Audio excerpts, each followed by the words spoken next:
Peace. Welcome to the Real HD Show off the Real HD Show TV network. This is the show where we go over the good, the bad, the ugly of our people and we celebrate it and we heal it with freedom music. That's right. We celebrate and heal with freedom music. Freedom music happens 7:30 to 8 o'clock on these airwaves.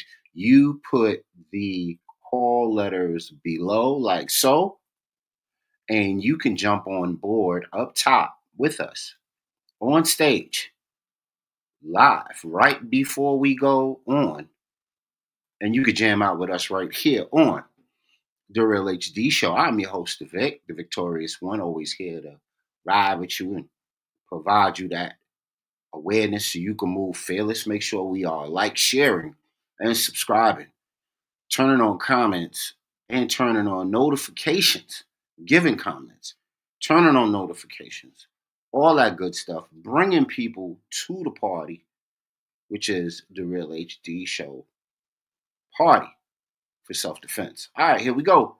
Total Package Energy. All melanated company, all natural product, Olympic tested, people approved, waters, powders, teas, gels, juices, everything you need to get up to speed to beat that 3 to 5 o'clock crash.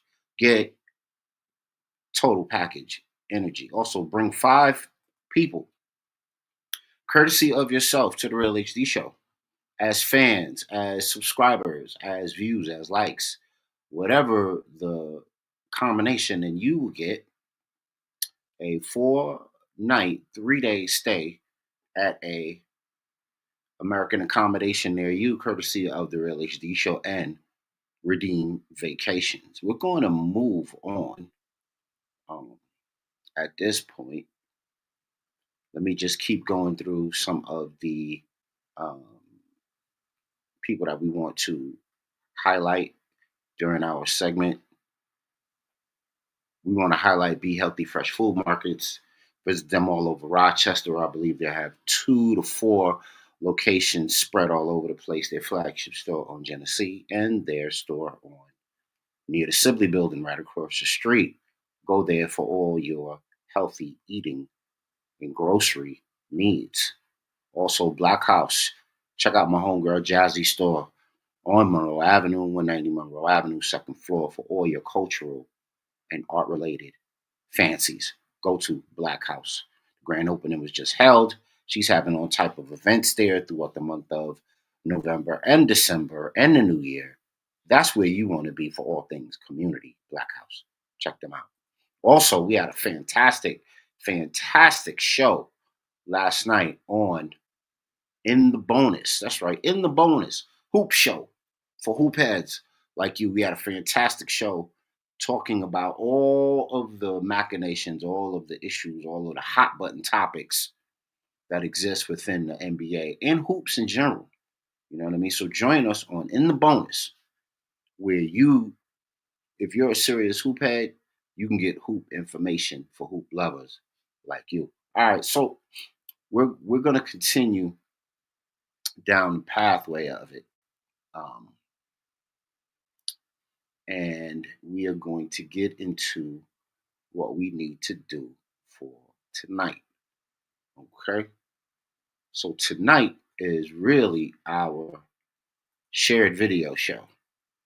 And what is a shared video show? Well, I got a lot of wonderful people, a lot of near and dear people to me that share stuff with me all the time. Videos, articles, things that I should feature within the show. It gotta be about 8 to 10 people constantly hit my DMs, my emails with all type of solicitations and all type of information and all type of articles and videos. Yo, Vic, play this. Vic, play that. Vic, play this. Vic, play that. And don't always have time to get to it. So in a day where a brother had a lot going on at work, a lot going on at home, I decided, well, what a better way to say thank you to the brothers and sisters who helped out so diligently along the way than to do a video, share video show featuring as many videos as I can find of significance to the blood, sweat, and tears, good, the bad, and the ugly of our culture. Um, so we are going to first start off. We're going to do that tonight, but first we're going to start off with a Freddie D jump off because we can't move forward without talking about the elders and the ancestors who always have the blueprint. Okay, now what is the blueprint? The blueprint basically is it's an opportunity for us as younger people to look back on the wisdom of the old folks, to look back on the wisdom of the people who we stand on their shoulders. We don't eat without them, we don't breathe without them. So we owe them at least that much. And then we want to revel in their genius, we want to revel in their problem solving, we want to revel in their ingenuity and what they left on this planet for us to partake in and try to leave it a little bit better than when we inherited it, you know. If anybody's familiar with Kwanzaa, you've heard that a million times. All right, so we're going to get to the first part of our Elders and Ancestors Blueprint, and it's a joint by Frederick Douglass. And we want to get into what Frederick Douglass thinks of these holidays. Whoa, that might get a little deep. And it's narrated by none other than your brother and mine. I like to call him a doctor. He's not a doctor in any American university, but he would be a doctor of acculturation and a doctor of freedom, justice, and liberty for our people. It's the Honorable Minister Louis Farrakhan. So let's check him channeling Frederick Douglass. Very interesting, right? There's some stuff that he would say about the nature of the holidays. Check it out, Real HD Show. We've decided, as you know, to boycott Christmas. It's not a new idea at all. Oh, it started a long time ago, but it never gained the traction nationally. Did you know that Frederick Douglass, one of our great ancestors, listen to what he said about these holidays. He was talking not just about Christmas, no. A Christmas thought from Frederick Douglass. Quote, "The holidays are part and parcel of the gross fraud, wrong, and inhumanity of slavery.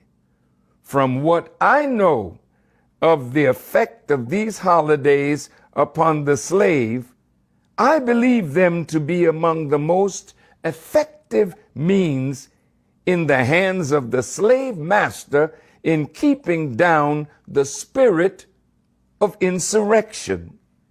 These holidays serve as conductors or safety valves to carry off the rebellious spirit of enslaved humanity."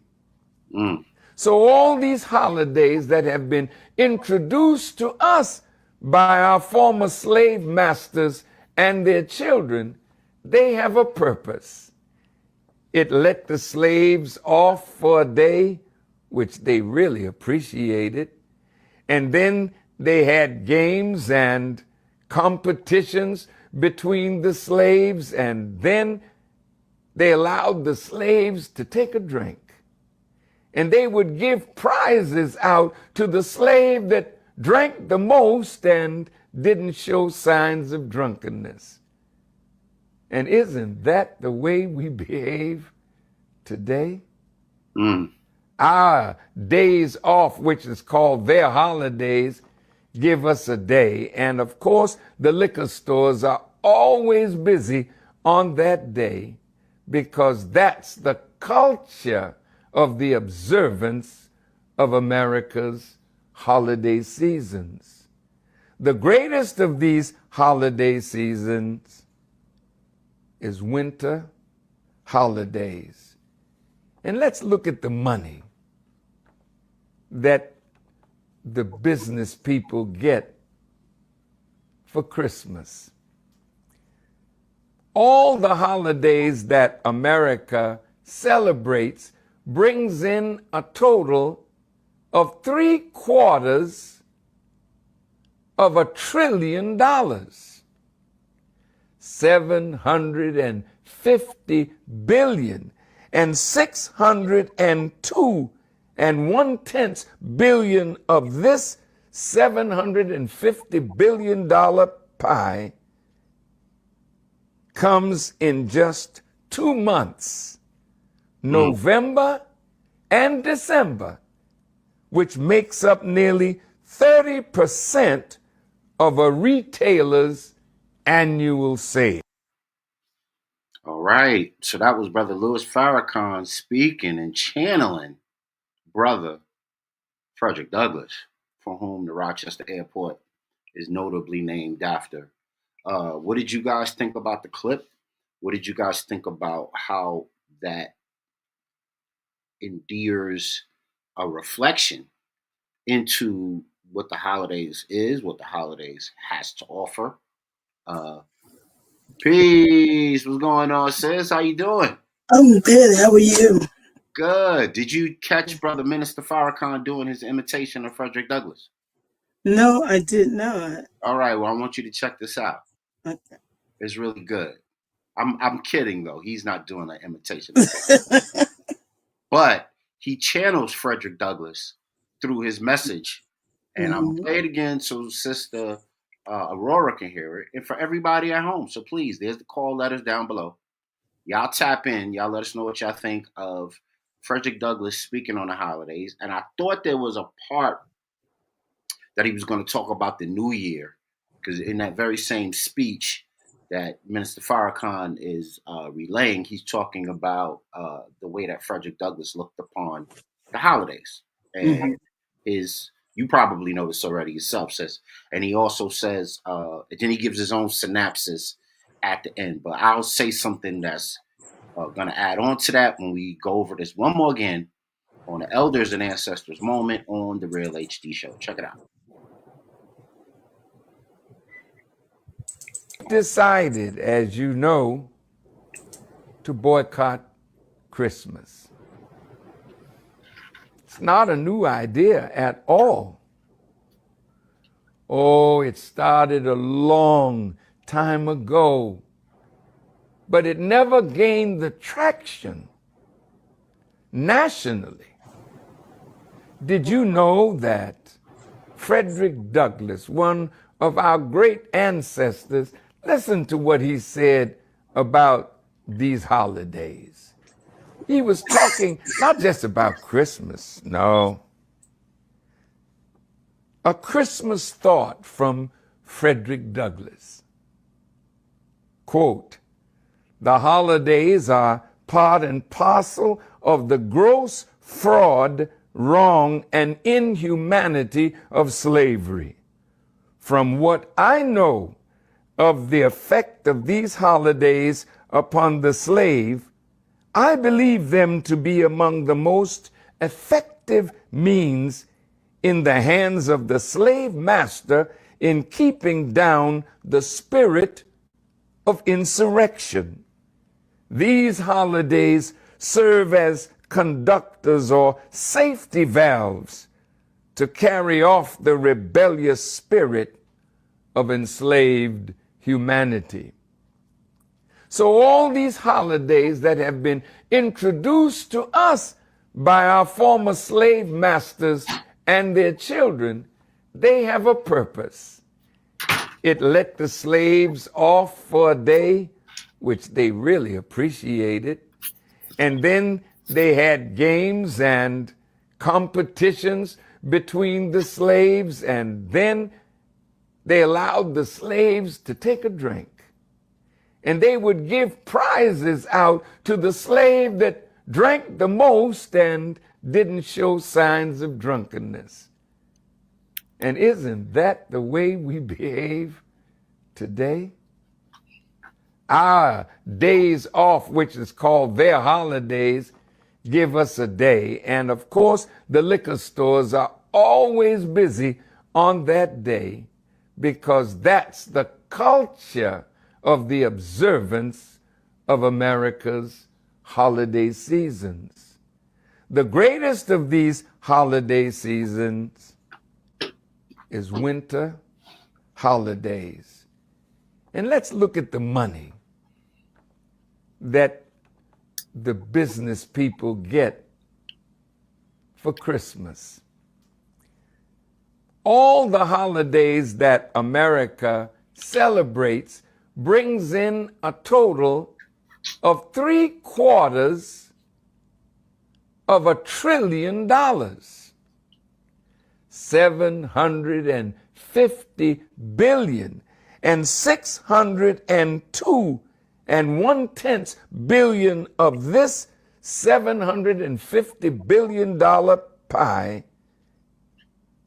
comes in just 2 months, November and December, which makes up nearly 30% of a retailer's annual sale. All right. So that was the honorable brother talking, makes you want to get all warm and fuzzy with some hot cocoa and some mint cookies and take pictures by the tree with the whole family. That message just littered with the holiday spirit.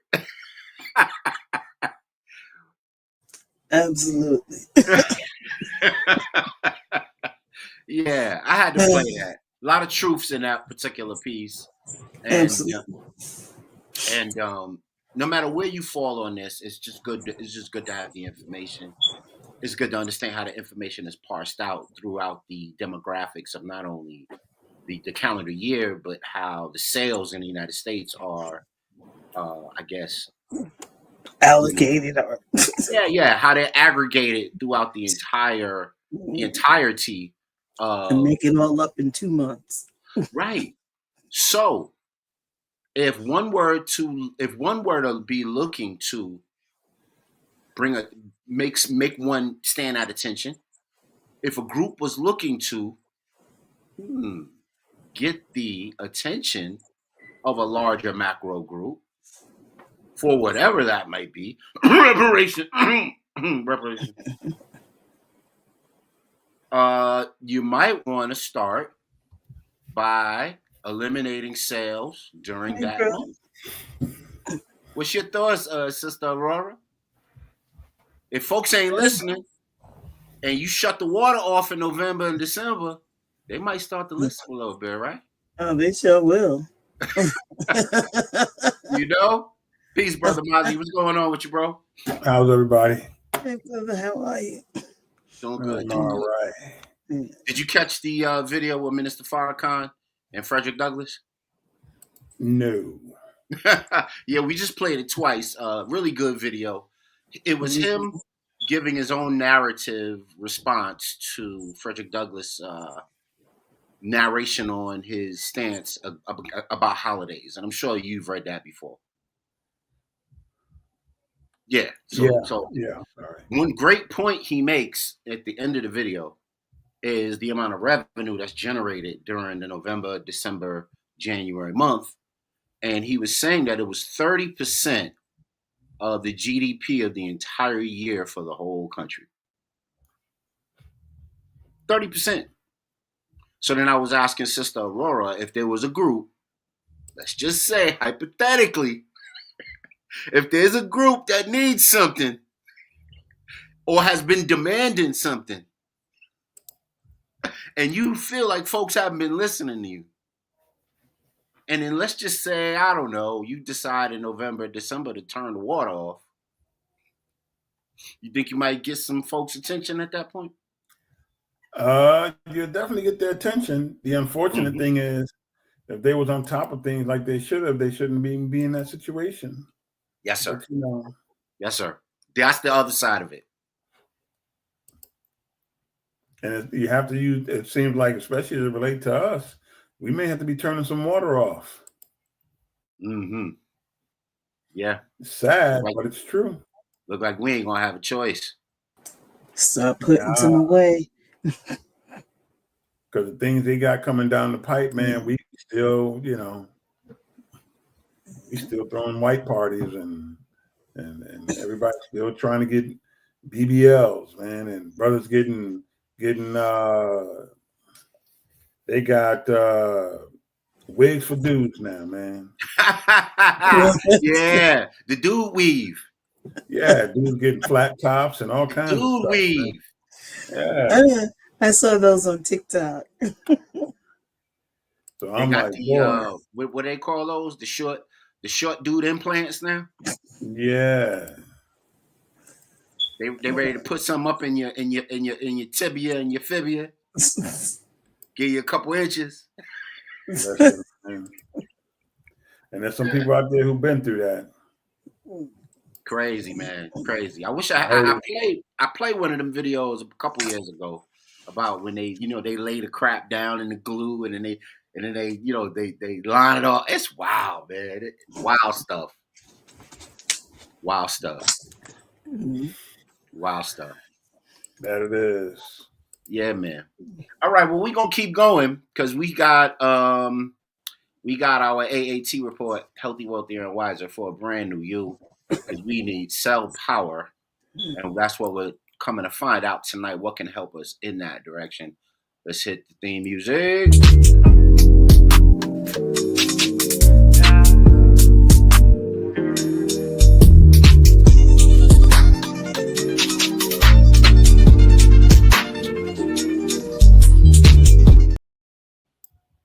Shout out to Dirty Clean. Shout out to DJ Clean for that really dope beat.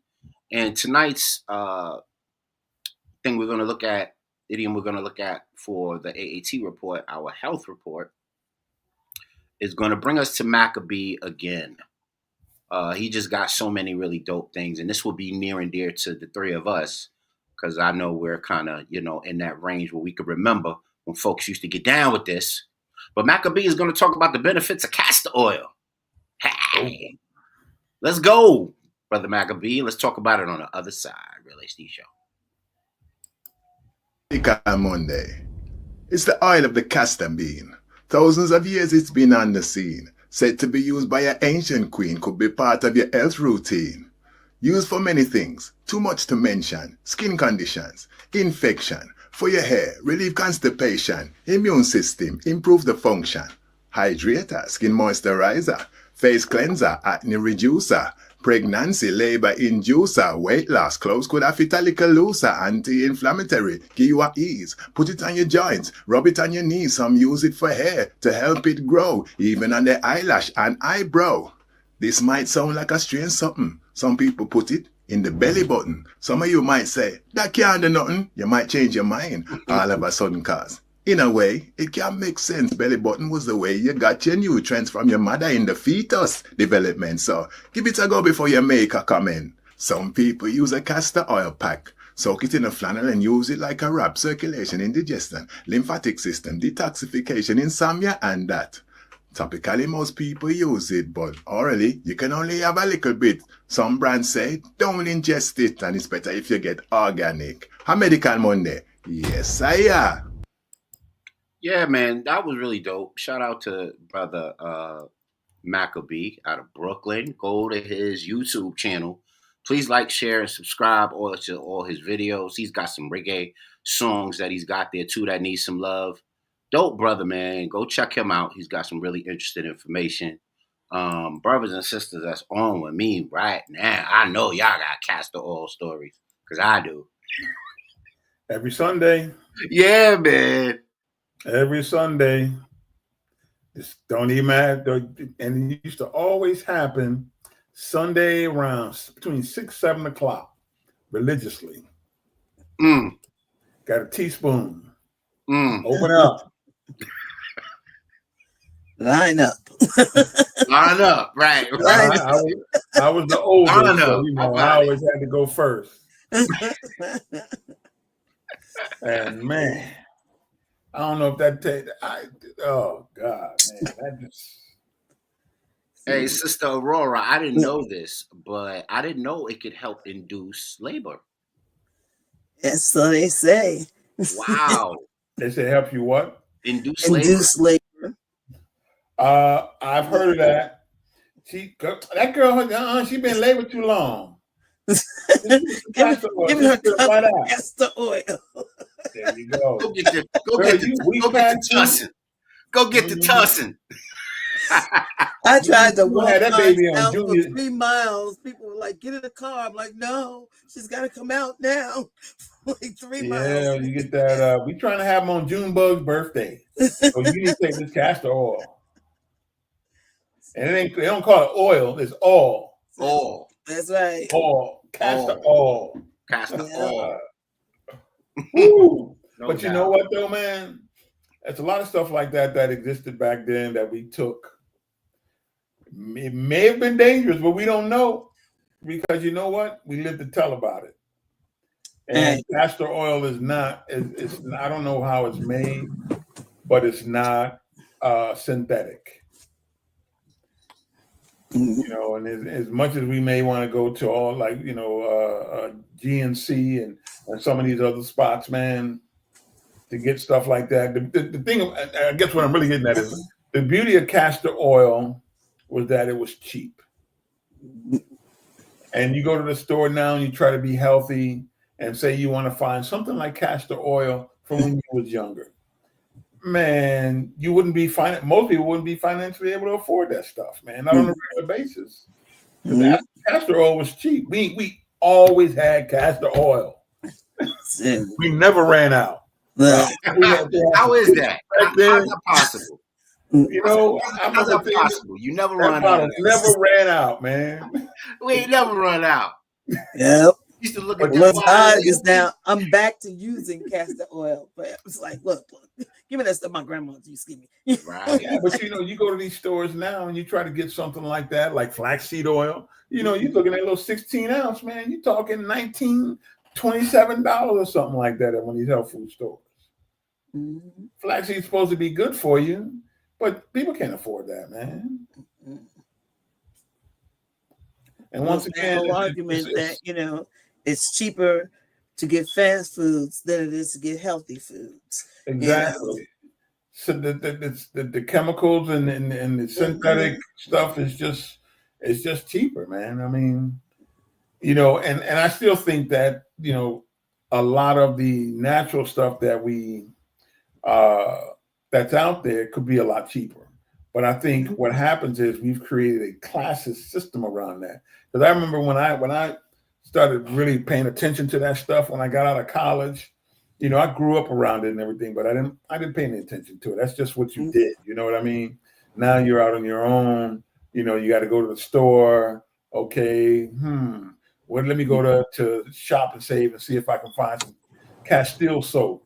And people look at you like, what the hell is that? And then you have that one person there. Oh, you got to go to the co-op to get that. And you're like, you go down to the co-op, and it's like, well, are you a member? No.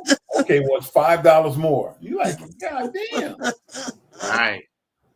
You know what I mean? And when you're single, you're by yourself, you're making some bread, you'll spend that money, man. But as the babies came, the wife came, and the babies came, man. The main reason why we use the Castile soap, in the big bottle, because the kids have very, they didn't have that. They had that sensitive real skin. Yeah, they had really jacked up skin as babies, man. So we had to make sure we take care of it properly. So we couldn't go and just buy regular soap at the supermarket. Right. So castor oil was one of those things that we took in our community that was cheap. And we don't know if it benefited us, but we are here to tell a story. All right, so castor oil comes from the castor bean plant. The castor bean plant is a large flower shrub that is native to Africa and India. Castor oil is a non-volatile fatty oil that is used to make plastics, synthetic resins, paints, varnishes. It has a clear, odorless, amber, greenish appearance, faint odor, and a bland but slightly acidic taste. They lying. That shit was nasty. Oh, bland. Stop lying. Yeah. That joint was delicious. Boy, It was drink that like stuff. tasteless. It was like, wait a minute, what's going down my throat? You know? Yeah, okay, tasteless. I know my castor oil wasn't. Yeah, I man. couldn't stand it. We put some sugar. We put some sugar in the bottle. Stir it up real Grandma quick. take that thing directly from the bottle. Next. Oh man. Like, Grandma, ain't never gonna know. the same spoonful of you. Okay, it's like, You better not tell either. oh my Yeah, God. man. So we here for this tonight, man. Shared video night because we have some really, really great associate producers, people who take their time out uh, to donate and be collectivizing for the show. Number one, because they're thinking of us, and number two, they give some great information, and we don't always have a chance to get to. So we'll be getting to a couple of those things before the night is over. Brother Mozzie is one of them who always hits me up with a bevy of videos, information, articles. You know, we kind of hit each other off that way, and I'm glad we're able to do that. You guys hang with us too, man. If you guys know any new tidbits of information, awareness, empowerment data that you could share with us, tonight will be the night. Tonight will be the time to get on. You see it on the bottom, StreamYard.com, SSEHYE636. Hey, that's your number. Put it up in the address bar above, and you can tap in and be with us on the Real HD Show and tell us about your shared awareness. So what we're going to do right now is we're going to jump into a Lit City report, the wild, the wacky, the wonderful things that make our world go round. And one of the things is a clip that was very, that follows up on something that we did on the show last week about the the reclassification period within the country. Remember we talked about that with when the Native Americans and Black people were made to reclassify themselves within a certain period of the United States, and it kind of went rampant to the point where you had strict populations that were only white, strict populations that were only Black, and they were also trying to take the Spanish speaking and Native folks and make them reclassify themselves as either white or Black, so on and so forth. But this particular one in the Lit City report has something to do with that very thing. So let me get into what is it? It was on Jazzy's channel. Well, I believe Jazzy sent me this. Um, what are you guys' thoughts on the reclassification piece? I know y'all probably heard that a number of times.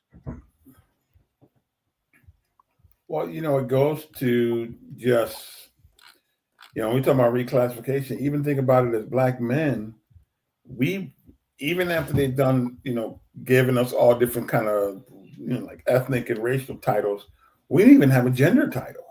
Mm-hmm. Interesting. Black men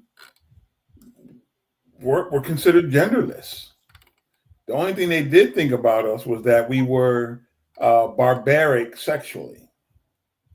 But if you're saying, well, if I'm barbaric sexually, I got to have a gender. But technically, we weren't signed on a gender in their eyes.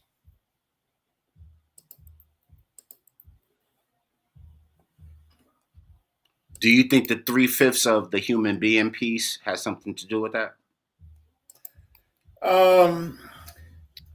Meaning we were thought of more like a product than folks who had who needed endured respect and placement and respect and direction. Yeah, I would say that, but I remember too, though, at that same time, we really didn't get a gender until about the 30s or the 40s, 50s, somewhere around there. Right. So then you'll have. So I would say that they've already gone through. Yeah. No, I was saying that we would have already have gone through the voter rolls where you'll see am I a man, and you'll see the brothers in the 30s and the 40s with the I am a man sign standing outside of the the polling institutions. Right. And they were denied their ability to do that simply because of how Birth of a Nation, how folks endeared them at the time as, taxpayers in America. But let's check out this one video that they talk about when they speak about classification. This sister has an interesting answer. We've heard it before, but I just want everybody out there in the land to be aware that things like this exist. And I even said I was going to talk about it with not Negus, um, Agape, and a couple of other brothers that I know. This is really one dope brother that's actually doing reclassification for people out of California. And I was thinking about having him on as a guest on the show. But let's check this video out and then we could talk about it on the other side.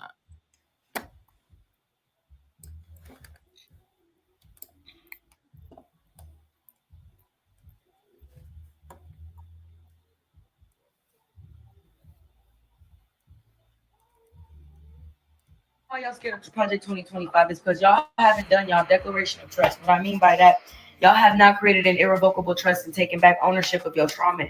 How do you do that? Use the state file registration number that's written on your birth certificate, as well as your SSN number, and you claim it as collateral on the UCC statement and put it under your trust. Now, you currently belong to the government. You are a fictitious name, okay? And that is why they are able to charge you, because you are a trustee of a trust that the government is currently a beneficiary of. Let me explain to you what's all in here, right?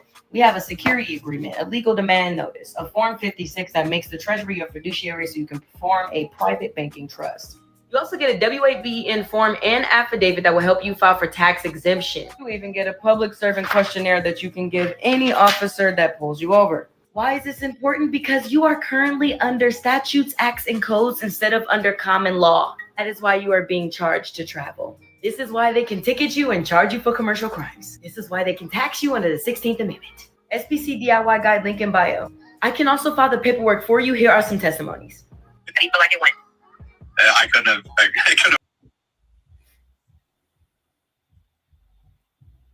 All right, so we are back, and that was one of Jazzy's shared videos, and I thought that was a lit city moment because so many of us, not only do we strive to understand more about our heritage and about, where we come from and who we should really be linked to, and just understanding more about our nature, about as a people, who we are, where we come from, and who we should be endeared to. But what she speaks on is interesting because America is incorporated. I hope everyone knows that. If you don't, you do now. And when you're incorporated, there are rules you have to follow in order to be incorporated. And she's speaking to some of those rules. What do you guys think about the video? Sister Aurora, what's your thoughts on that declassification piece that the sisters talk about? And a lot of brothers and sisters talk about it. If you listen to like some Mason groups talk, some Freemason groups talk about it, some Moorish groups talk about it, some people in the 5% Nation and the Nation of Islam talk about this sort of thing. Hebrew Israelites talk about this a lot. This is not new to the community, but I thought it was interesting that certain tidbits that she gave within that was interesting. Your thoughts? Yeah.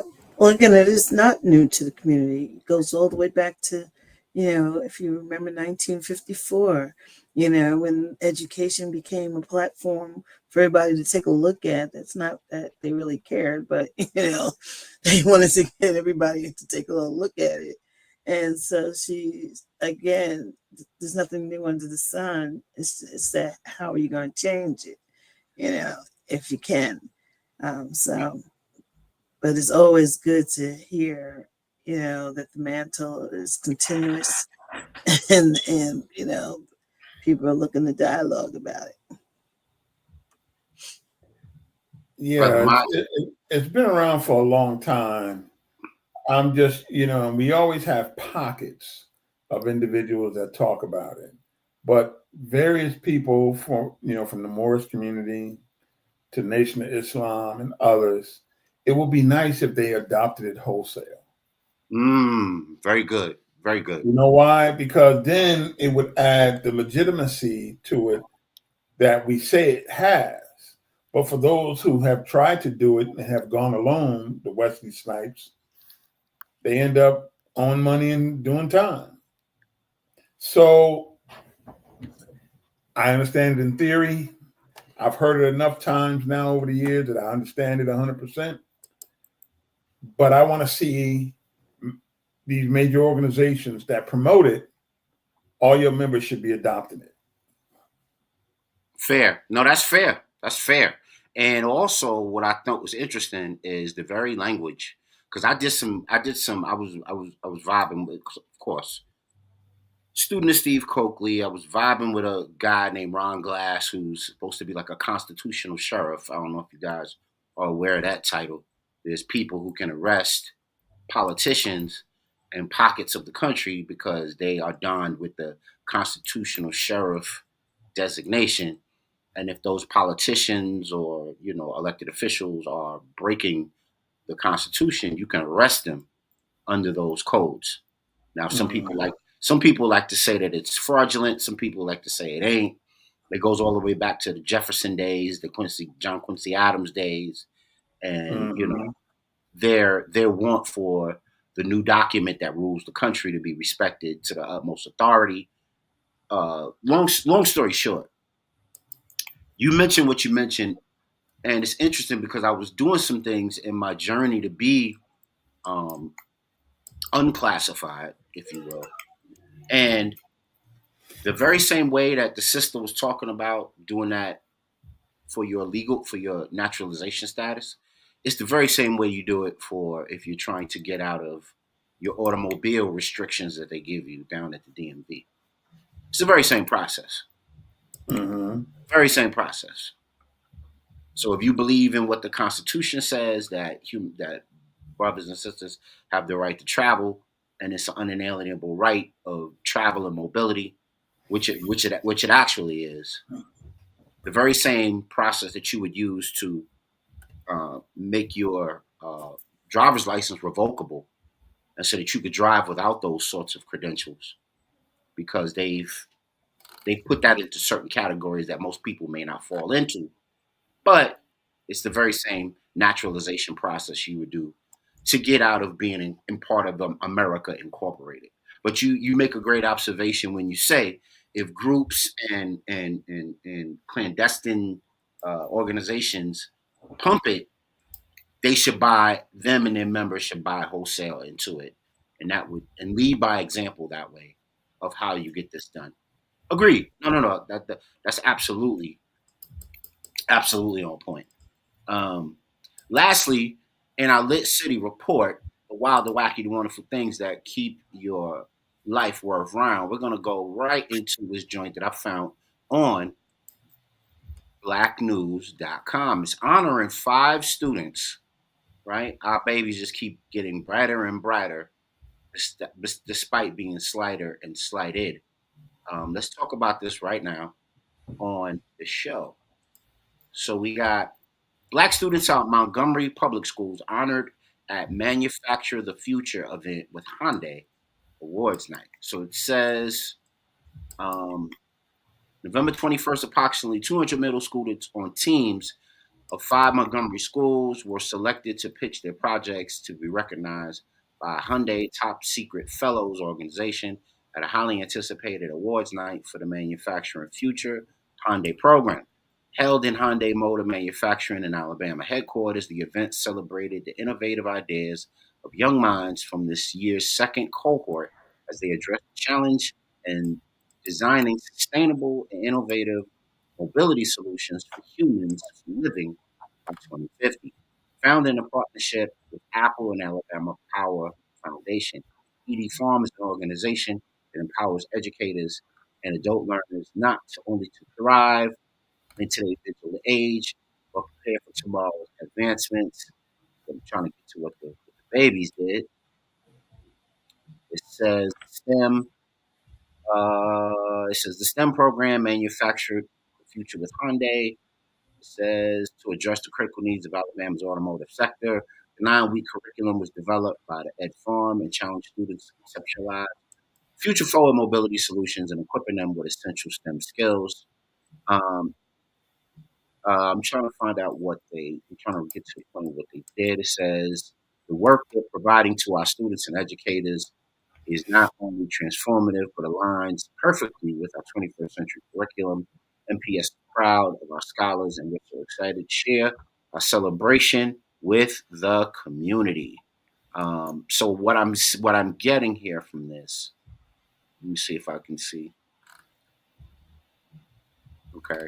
These students have gone above and beyond mastering new digital skills, thinking boldly, tackling world challenges at the intersection of mobility and sustainability.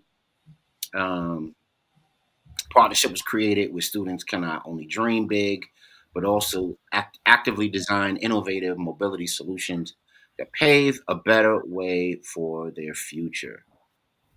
Uh, okay, so I guess what this would detail I'm doing the show. I guess what this would detail is that in a lot of different ways, these were the best and the brightest that Alabama had to offer, and they appeared in this particular event, Aurora, What happened? and they got asked to come up and got rewarded for their due diligence, the STEM techniques and the digital techniques and digital, I guess, what would you call that? Coding techniques that they picked up. And what say you about these very, very bright minds and what they were able to pick up at this conference? And if they can do it, can other schools use this as a STEM model to help our kids catch up? Yes, because they've been doing a lot with robotics and prosthesis.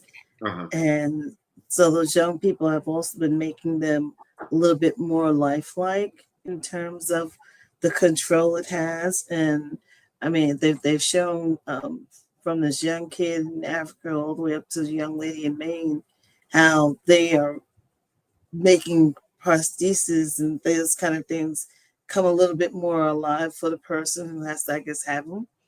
So that's kind of different because they talk about things that we're still trying to wrap our heads around, but they talk about the cloning and they talk about rejuvenating stem cells into another being or whatever it is. So it's I just sit there and press play and and watch it play out.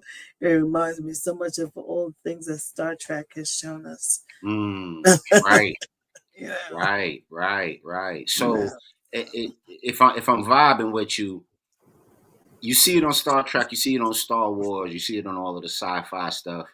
And if Mhm. people don't be about, complain and moan and go crazy about it, I was just about to let the a bone fly out my mouth. If people if people don't actually complain about it, then it's like, oh, okay, maybe they are okay with this. Let's bring it out now. They done had about 10 years to get ready that it's gonna be here. We could take it off the shelf now, just in time for Christmas. Mhm. You know what I'm saying? So Yeah. when I see that article, it reminds me of a lot of what I deal with when I teach my kids. And we gotta wait for technology to come through. We got Mhm. for you know the classes to catch up. We gotta wait Mhm. for, especially if you're in public or a charter. It's always this, it's always this red tape situation.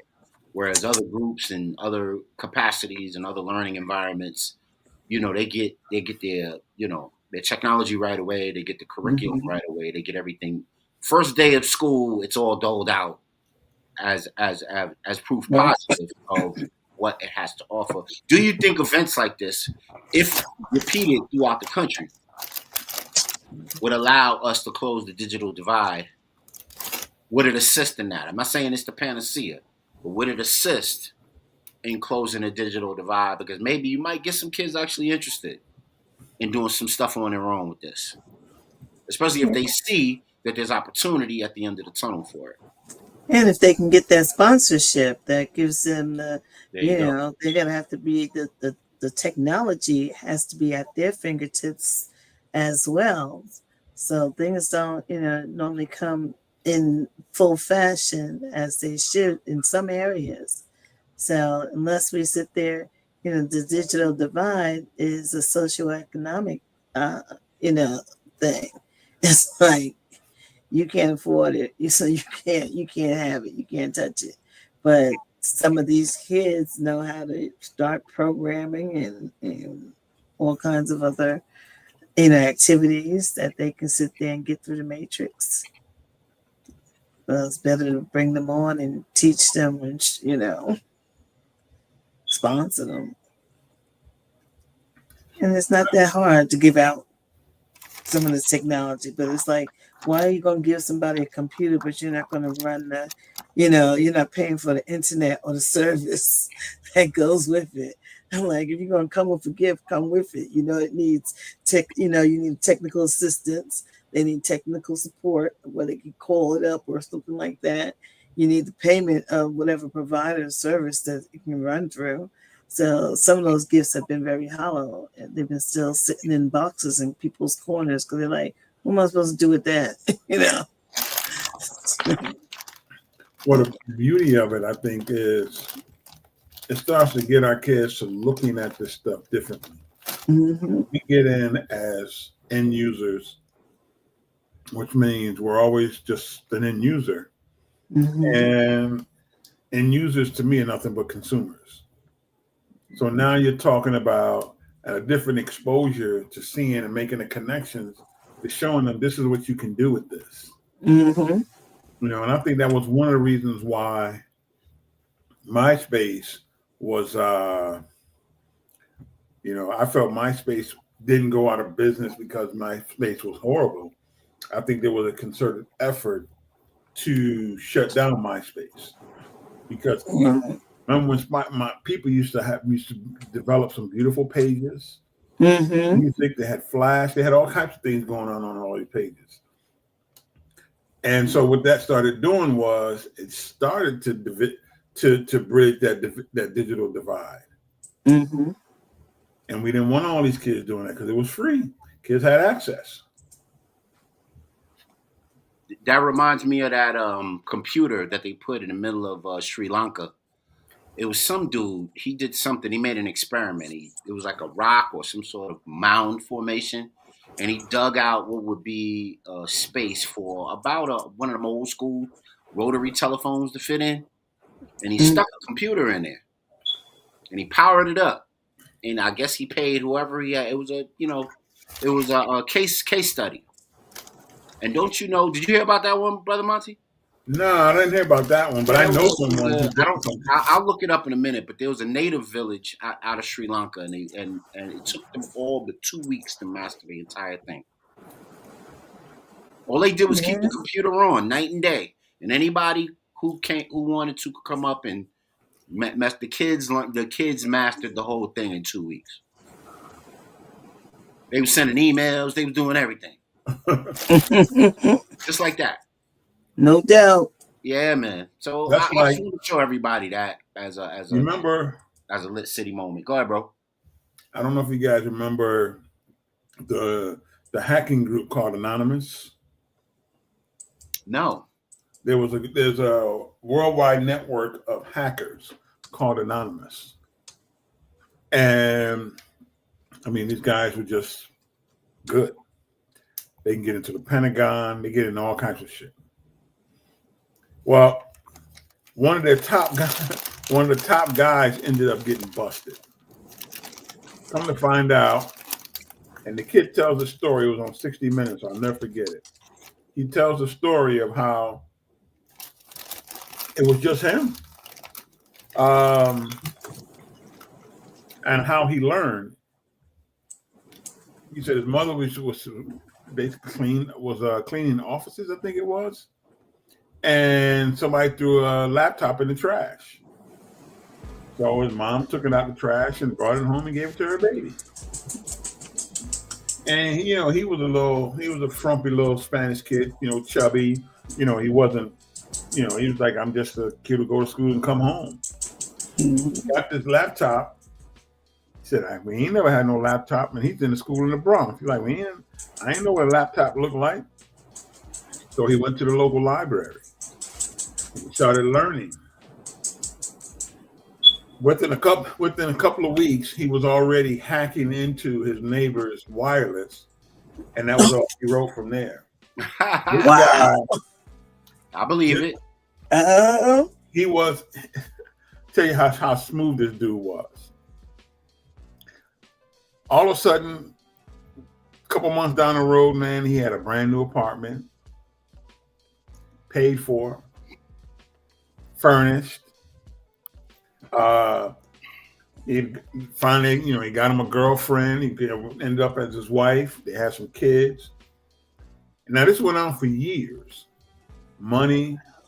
I mean, the kid. He never had like money, but he always had an account. And he always had things that can access. So basically, what he would do is he would create a Visa card for himself, take his whole family on trips. Swipe, swipe, swipe.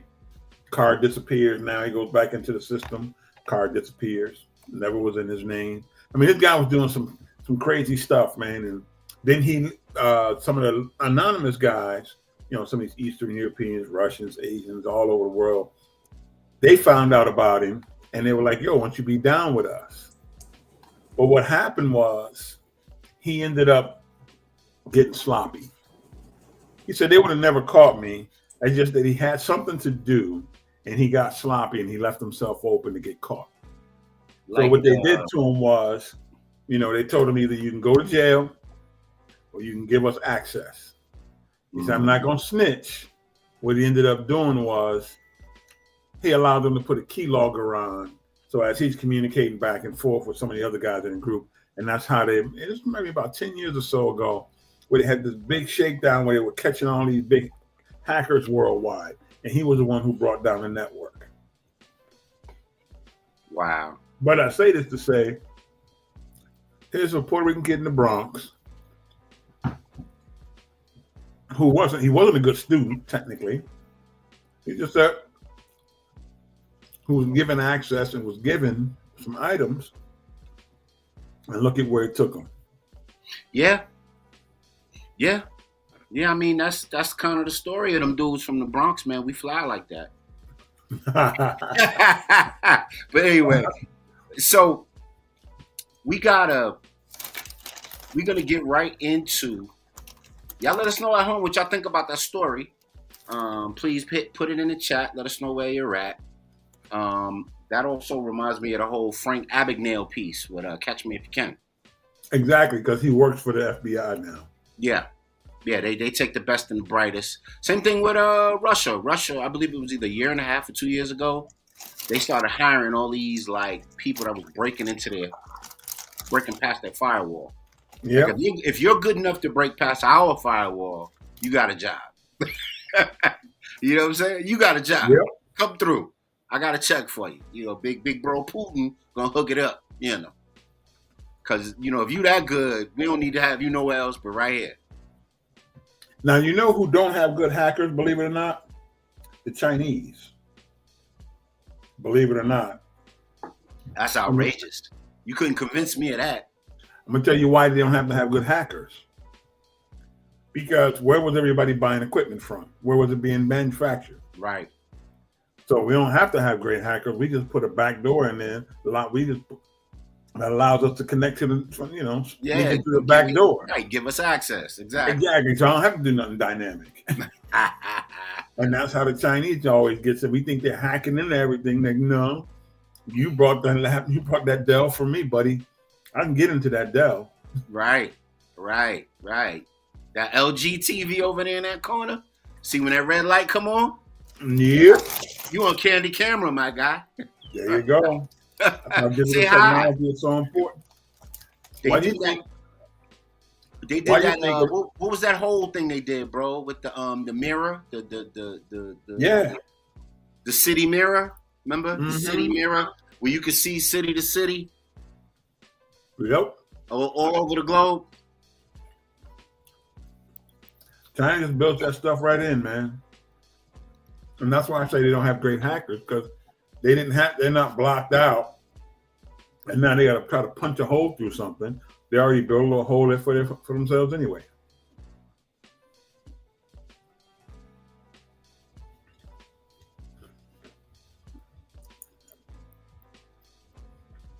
Yeah, I'm trying to find this. Did you hear about that one, Sister Aurora? The big time. It was in Times Square. It was in Moscow. It was in Berlin, and it allowed people all over the globe to look at each other, and you could actually like say hi and have like a nominal conversation with the person. You familiar with that at all? I Isn't remember that that. like the Google chat and stuff? You can just click No, it on was it. this mirror that they put in the middle They of the set up this stairs. mirror that basically you look, you go and you look, and there's a guy halfway across the world looking at you, and y'all like back and forth to each other, just like that. Wow. Yeah, hold on. I did the story on it earlier in the year. I'm just trying to remember the name of it. No. Okay. No, Neom is the joint that's in Saudi Arabia. That 5 mile long tourist thing they want to put together. Yeah. Yeah, with all the glass and the mirrors. I'll get it in a minute and I'll put it on the stage. But let's get back to it, man. Let's get to the shared info video night. All right. So, Brother Mozzie, you always contribute so much to the show in that regard. Let's get something up. I got your Facebook joint up that from the Real HD shared page, the chat page. Are there any of the Oh any of boy. the videos on there you want to highlight right now, bro?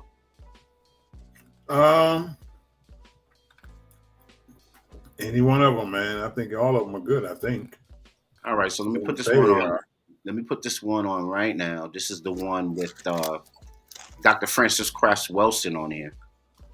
And let's hear what they have to say about that on the Coltrane report, courtesy of Brother Mozzie. Let's check this out.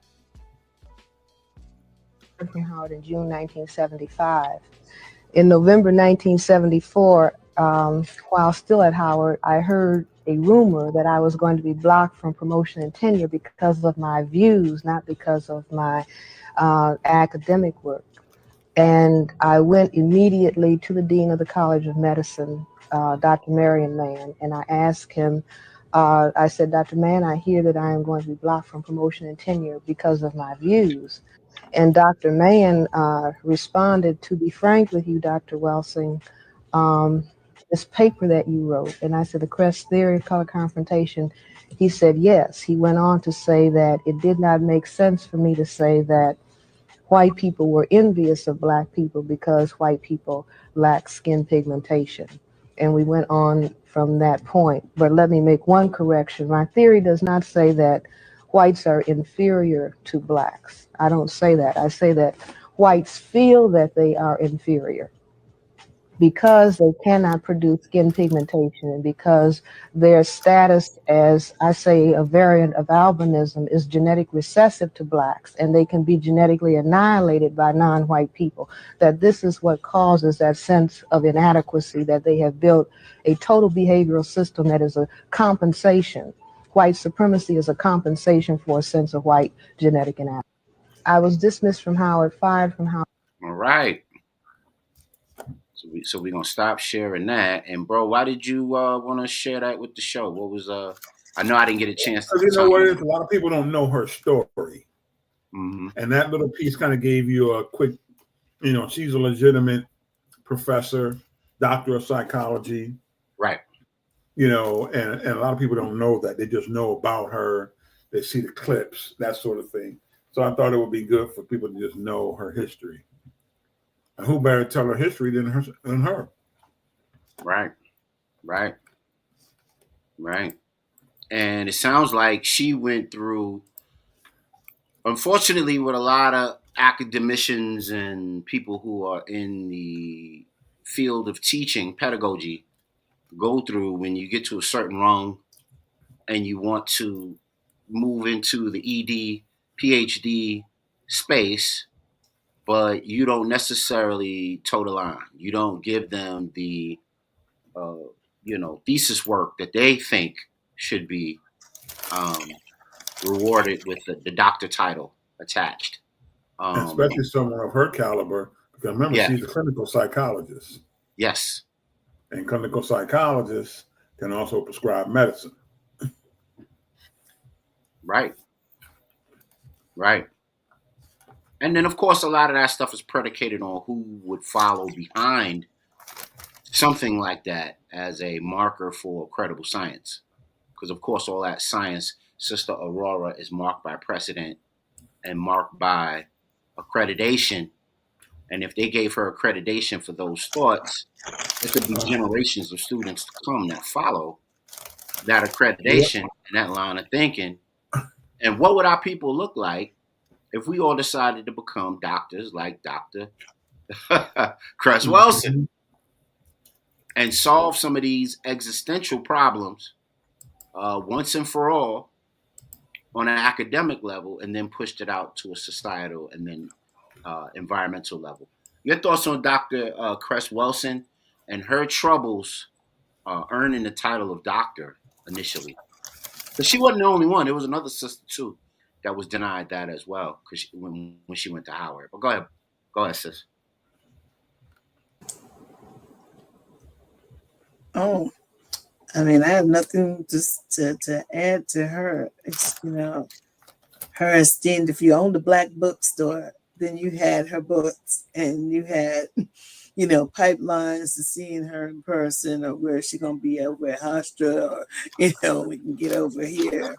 So it No was doubt. really good that she was one that also came out and talked about her book for herself. you know, Yeah, so that was always a thrill. But yeah. We had a little bit of a we didn't have a spat or whatever, but it's always good to have not have echo chambers, right? And have people that will kind of stir the pot, be a little bit of a, dissenting voice. But a lot of time what you get is people who will tell you that these things aren't being vetted in the proper way. Right. The metrics don't add up. Oh, I don't know if I want to believe what you're saying because it doesn't follow scientific method, or it's not vetted by first, secondary, and tertiary sources. and he run around saying the math ain't mathing. Right, exactly. So often we'll get our brightest minds that come up with these things that nobody has ever heard of, that have a lot of context to what's going on in currently and can solve a lot of problems, but they get downplayed because they're not done in a traditional way that white folks in academia like to solve their problems. Um, would you think that video spoke to something like that, especially when you're writing a paper or giving a dissertation um, about something that might be volatile to another group of folks? I think, it's just like if I was at Yeshiva University. Jewish folks at that institution have some very outlandish ideologies, Right. but they're protected by the Jewish community. And here she is at Howard University and HBCU amongst their people. I don't care how outlandish her theories may be to people. She should be protected. One, because she's black at a black institution, but two, if she can, if it can withstand the rigors of the academy, let it be. But it goes to show you once again, we don't have the balls or control in our own institutions. Because a lot of folks go and hide amongst their communities. We can't hide amongst our community because they'll kick us out. Nah, man, you can't come over here. So that reminds me of the old school tribunals that used to go on back in the colonies, back in the time of the colonies before, Powhatan and them signed off all type of trinkets and all types of, you know, spices and whatnot to folks on good faith. They used to have a tribunal, and people used to sit around like we are now, and they would Mm-hmm. listen to the information, and the elders of the community would vet the information. And if the information seemed logical, reasonable, was going to help the people, they would okay the information. And you didn't need the scientific method. You didn't need a whole review board from yeshivas and the Brandeis and Brigham Young to tell you what you knew Right. happened every year. Right. You knew that corn grew in that corner every year. Exactly. Yeah, you gotta get your IRB, then your IBR, then you get this and that. You know, I don't need you to tell me that. Go in that corner in April and watch that corn grow right there. There you go. You know? So, I think we as a people, we got to kind of watch. Not saying we shouldn't vet information, but we got to watch that a lot of the vetting and a lot of the metrics that are used to vet often, help the dominant society in their efforts to stay that way. Let's move on. But it speaks to a larger thing that we don't support our institutions. So since we rely, they finance our institutions, we gonna always kiss their butt and do what they say. Interesting. Because the reality is, if you take the people, two things. If every graduate of the school pledges at least $20 a month, or $140 a year, of all the graduates that they have, they would have a ginormous endowment of billions of dollars. And the other thing would be, which happens to a lot, which a lot of these PWIs get, is when people retire, when people die, they have insurance policies. I got a $300,000 insurance policy. I'm leaving $10,000 to my alma mater. As a matter of fact, I was just doing some research on the on Black Friday, and one of the things that I found is that one of the Caribbean slavers who endowed Harvard had to wait for his wife to die in order to get the inheritance to give Harvard the money. Because she owned it. That was her property. Wow. So that's and that's what a lot of our organizations in general. Yeah. We talk about this at the lodge sometimes. What's the difference between, the 4 letters and the 3 letter? Well, the 4 letter, these folks, when they die, they leave money to their lodges. So yeah, they got these nice, beautiful $1 million buildings. Why? Because people leave money. And then, 20 years from now, they build a nice big institution for themselves. Dope.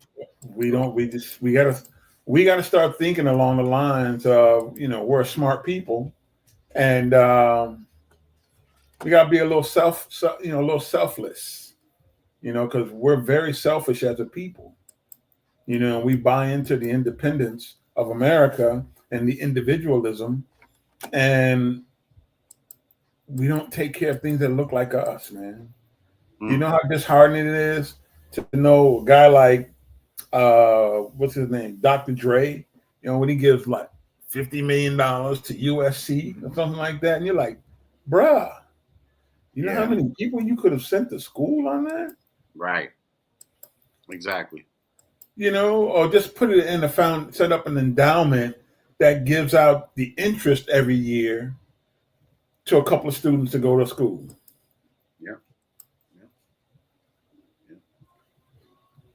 Yeah, man. Lots to revamp, lots to rethink. And I'm sure if that brother, let's hope. Let's hope that brother has a conscience. And let's hope that brother would say, if I had it to do all over again, I would make these types of moves, that types of moves. You know what I mean? Maybe, with that type of bread, rename some of these organizations and get them out of these slave names. And give them some proper names. You know what I'm saying? If all the sisters is going down to Spelman, let's get the white lady's name off the door. Let's put Harriet Tubman's name up there. Let's put the sister who helped calculate on how we got to the moon. Let's put her name up there. Okay. Or name a building or two after her in there or something. Yeah, something. Yeah, let's get Rockefeller's wife name out of there. You know, we don't need to see you. We good. Y'all a little bit of everywhere. We don't need to see you on the university door. For real. You know what I'm saying? Well, let's keep it pushing, y'all. Let's keep it pushing. Uh, we're after 9 actually. Let me give a shout out to Bats Footwear, Revolutionary Soul Technology from New Orleans. This is my cousin and them. This is their brand.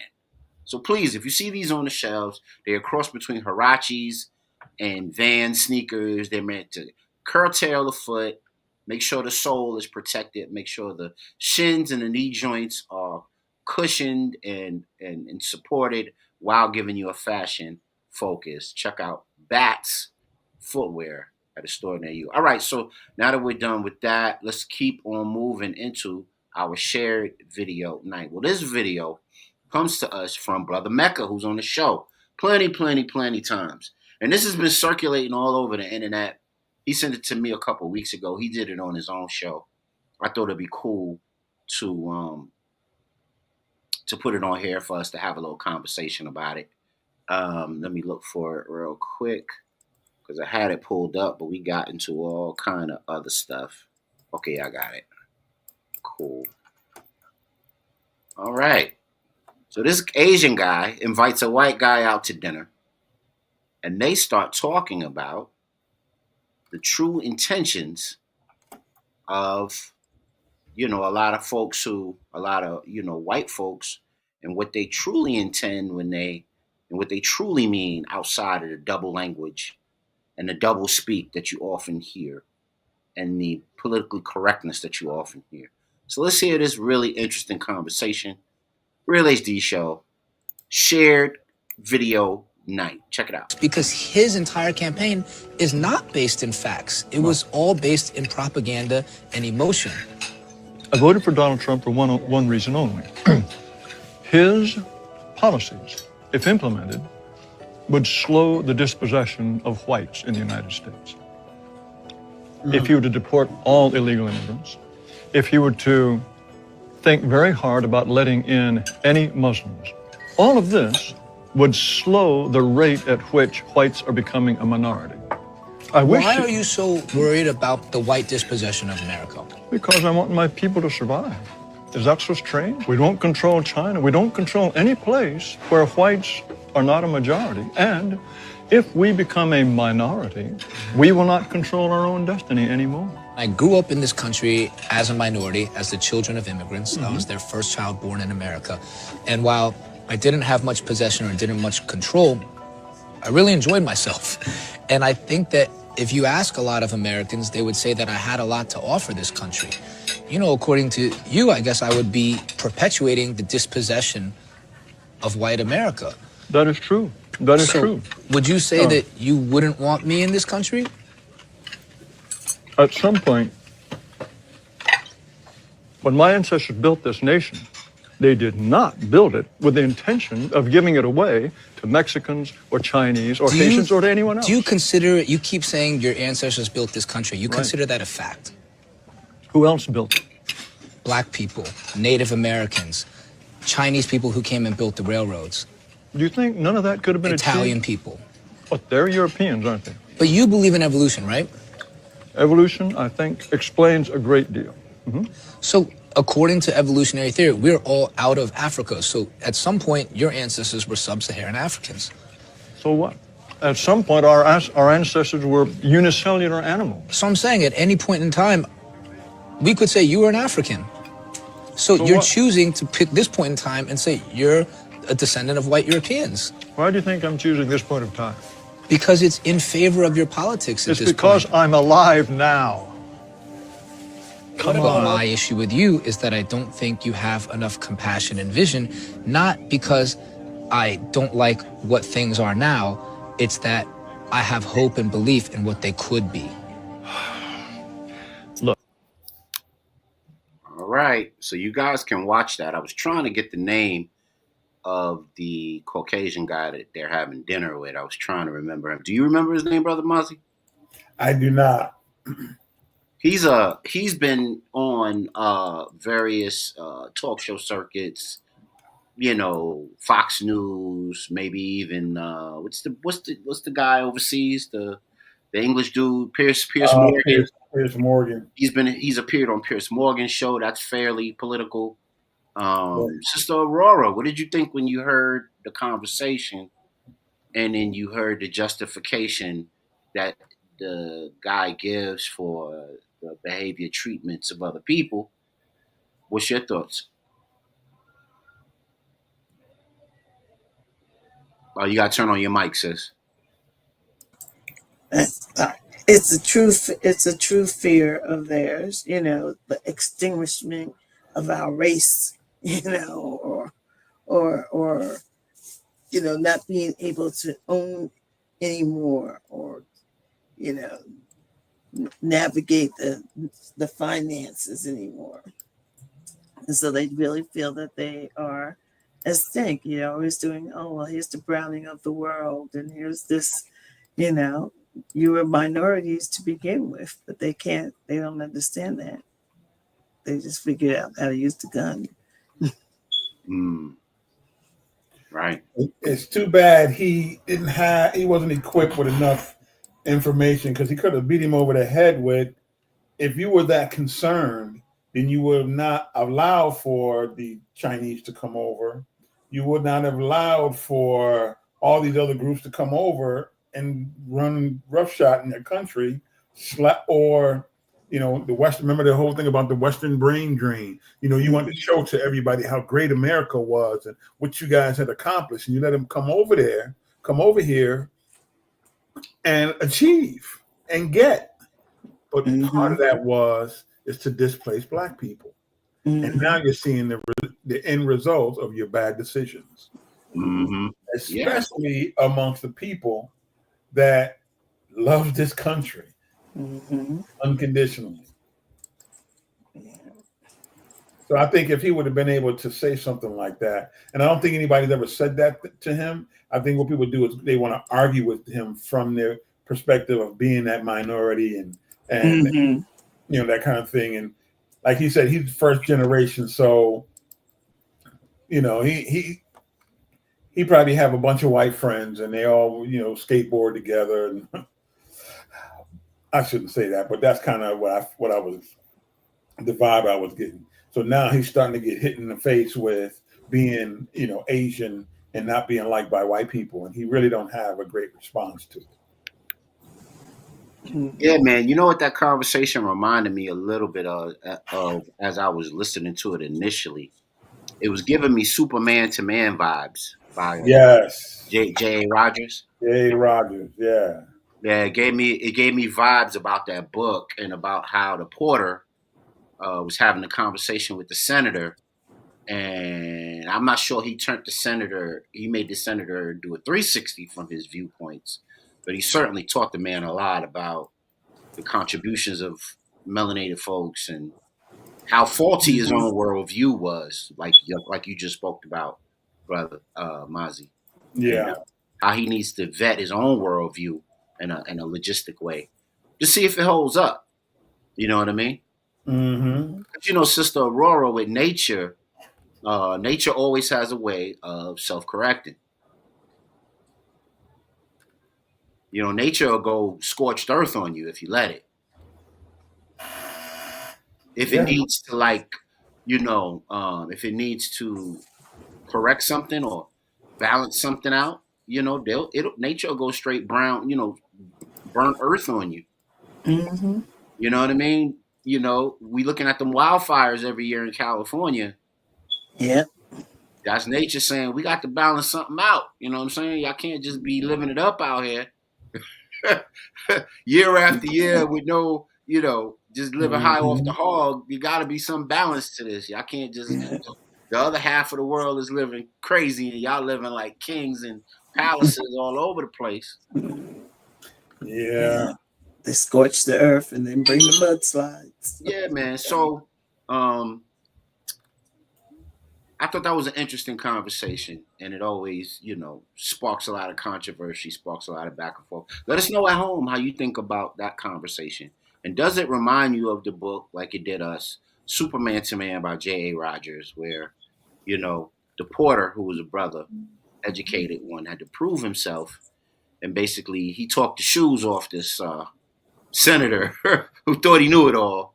And then by the time that ride was over, he's ready. He's ready for a plate of collard greens.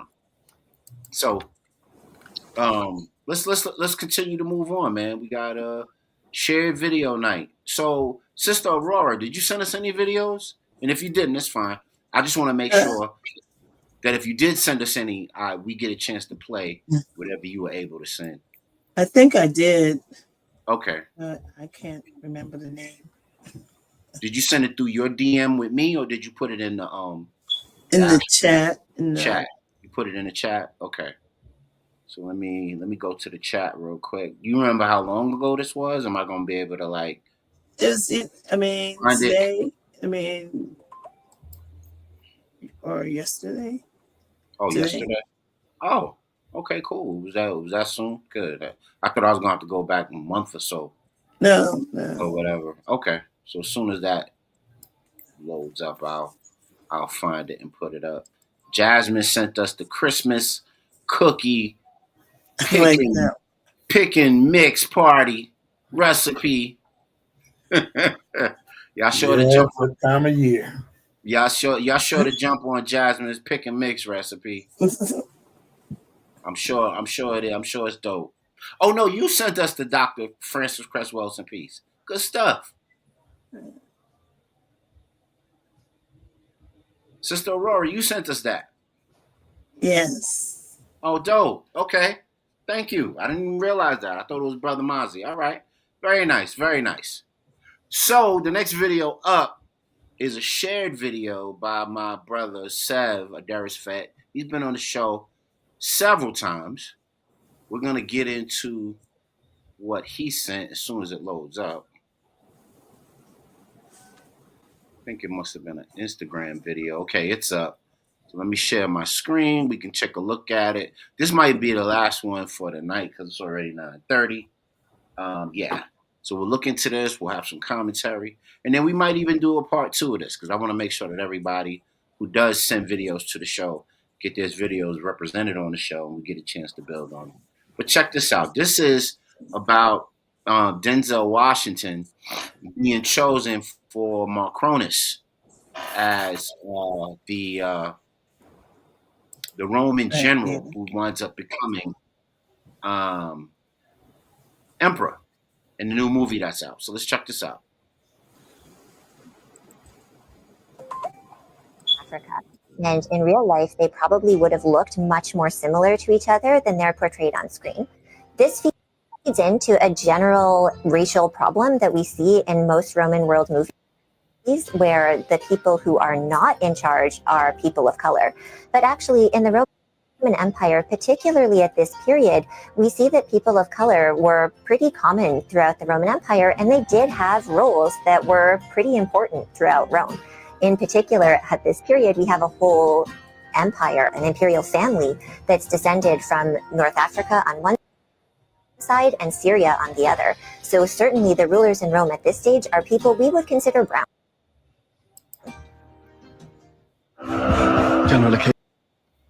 All right, so that was it. And it was talking about should Denzel Washington have been the pick to play Emperor Macronus, short-lived Roman emperor, but Roman emperor nonetheless. And it seems to be the popular gaze of, I guess, the macro part of the country when it comes to anything celebrated Roman and Greek. It has to be a Eurocentric face playing that role, or I'm gonna burn the movie theater down. What's y'all? What are y'all thoughts about Brother Denzel playing Macronus? And I don't know. I mean, honestly, who's acting better than Denzel? Let's keep it real. Yeah, but too, you're looking at, again, the Charleston Heston of, right, of those kind of movies. I mean, I'm a Shakespearean lover, and Shakespeare didn't just pop up with the Moors and Othello. He had the Moors as as families and kingdoms unto themselves throughout, throughout his writings. And then we always see it in the some of the gladiator days. Not so much Caligula, but you know, but you do see as warriors and as soldiers and things like that, persons that look like us. And so it wasn't a hidden fact. That's how all the women and men came out olive. You know, they had help. And so there's a whole dynamic there that people weren't looking at us physically skin colored. It's like in Jamaica, they say you're either Jamaican or you're not. Okay. You're not Chinese Jamaican, no, you're either Jamaican or you're not. Right. So that's Right. So what do you think this love affair with the proper, I guess, ethnocentric character in those positions is all about, Brother Mozzie? I know it's a brainwash, I know it's a mind F, but outside of that, is it all about hegemony and power? Is there something kind of inbred with this stuff where they could get people, regardless of generation, to get all riled up about this stuff? What's your thoughts, bro? I just think that you can only hide the truth, but for so long. So it's like, okay, well, let us just appease folks and let's try to, put this out there the way we want to put it out there. But when you use Denzel, in a lot of people's eyes, although we look at him as one of the great black actors, in white people's eyes, he's just considered a great actor. He transcended race. Yeah. But they still got a beef with him playing who would normally be an Algerian Roman emperor. Yeah. Well, the people who really have the bigger problem are those who just don't know and understand history. Yeah, for sure. And don't understand current politics of what's taking place. Because most people right now are saying, listen, just let it be as it is, man, because, it's the truth. Yeah, man. So you had what do you call that? Saint Maurice. And he went on to be a patron saint of the actual whole entire German nation. And then you had, of course, September Severus. He has ties to being of African lineage directly. And of course, now you have Macronus. And I'm sure if I wanted to, I could just keep piling on names, name after name after name after name. Because, of course, the miscegenation of all of North Africa and all of the Mediterranean was on tap at that time. So you might have had a lot of intermixing and admixture going on within those population groups in general. You know what I mean? Yeah. Which always bugs me out why they go so ham and cheese on Cleopatra. When really the Cleopatra icon might have looked more swarthy than European just based on the land region where she was from. Yeah. Regardless if she was Ptolemy or not, and she was Ptolemy, which means she was Grecian, right? But based on the way that people were back then, there were no hot combs. You get what I'm saying? Like you was who you were, and you descended from who you descended. Who you came from, who you came from. And if half the world looked like, if half the world was running around looking like, your favorite whomever, then, stop being so unrealistic about the way you're approaching these things. Unless it's just a methodology of, pumping out favoritism, pumping out hegemony and that sort of thing, then we get it. Hey, man, we're going to get ready to sign out right now. Thank you for joining us, Brother Mozzie, Sister Aurora, for shared video night. Do y'all want to do this again? Yeah, we can do that again. Okay, cool. Let's do it again. We'll do that a couple more times. We might do it on Wednesday, and we might do it next Monday. So get your videos in, and we'll even have you on board if you tap into the show, and you can tell us why you chose the video, what you got out of the video, and maybe we can all tap in and have a higher discussion about the video if it helps us go somewhere and if it helps us be better as a people and helps us and our families be better collectively. All right, y'all. Y'all make sure y'all like, share, and subscribe. Make sure y'all turn on all your notifications so that every time we have a Real HD show, y'all can tap in and we can have a higher discussion. All right, y'all. Peace. And y'all walk with power. Peace. And y'all have a good night. We'll see y'all on Wednesday.